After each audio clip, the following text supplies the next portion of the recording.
Hi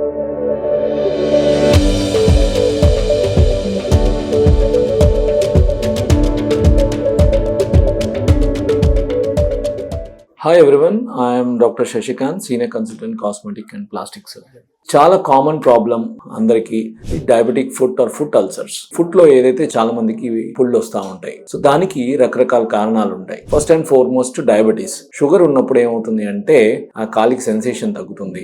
sugar వల్ల gradual గా అంటే కంటిన్యూస్ అన్కంట్రోల్డ్ షుగర్స్ ఉన్నప్పుడు, లేకపోతే షుగర్ వల్ల కూడా అక్కడ నరాలు దెబ్బతింటాయి. సో దీని వల్ల ఏమవుతుందంటే కాలికి సెన్సేషన్ తగ్గుతుంటుంది. సో ఈ సెన్సేషన్ తగ్గినప్పుడు నడిచినప్పుడు కానీ తెలియదు. సో దెబ్బలు తగిలినా కూడా తెలియదు. సో వీళ్ళు చూసుకోరు. సో అలాంటప్పుడు ఆ దెబ్బలు తగిలి పుండ్లు పెద్దగా అయిపోయి లోపల దాకా పాకిపోయి ఎముకలు అవన్నీ కూడా డ్యామేజ్ అయ్యే అవకాశాలు ఉంటాయి. అలాగే కొన్నిసార్లు వీనస్ ఇన్సఫిషియన్సీ అంటారు. వీనస్ ఇన్సఫిషియన్సీ అంటే కాలిలో రక్తనాళాలు ఉంటాయి కదా, రక్తనాళాల్లో హార్ట్ నుంచి కిందకి వెళ్లే రక్తనాళాలు ఉంటాయి, కింద నుంచి పైకి వెళ్లే రక్తనాళాలు ఉంటాయి. దాన్ని వెయిన్స్ అంటారు. సో ఈ వెయిన్స్ లో వాల్వులు ఉంటాయి కింద నుంచి పైకి వెళ్ళేటప్పుడు. సో ఈ వాల్వులు పాడైపోవటం వల్ల రక్తం అంతా కింద కాల్లో పేరుకుపోయి, ఆ పేరుకుపోయిన రక్తం రక్తనాళాల నుంచి బయటకు వచ్చి చర్మం కింద డిపాజిట్ అవుతుంది. సో ఈ చర్మం కింద డిపాజిట్ అయిన రక్తము ఏదైతే ఉంటుందో అది చర్మము ఆ రక్తానికి రియాక్షన్ వచ్చి చర్మం అంతా పల్చగా అయిపోతుంది. పల్చగా అయిపోయి పగిలిపోయి పుళ్ళు ఫామ్ అవుతాయి. ఇది ఒక కారణం అన్నమాట. ఇంకొకటి ఏంటంటే స్కిన్ డ్రైనెస్ అయిపోయి, ఒక్కొక్కసారి డ్రై అట్మాస్ఫియర్స్ అంటే ఇప్పుడు మనం కొండ ప్రాంతాల్లో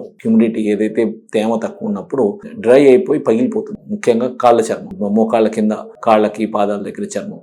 సో ఆ చర్మం ఏమవుతుంది, ఆ డ్రై అయిపోయి పగిలిపోయి పుళ్ళు ఫామ్ అవుతుంది. సో అట్లా అదొక రకంగా పుళ్ళు ఫామ్ అయ్యే అవకాశాలు ఉంటాయి. బట్ మోస్ట్ కామన్లీ ఈ వీనస్ ఇన్సఫిషియన్సీ వల్ల వచ్చే పుళ్ళు, డయాబెటీస్ వల్ల వచ్చే పుళ్ళే చాలా ఇంపార్టెంట్, కామన్. Thank you.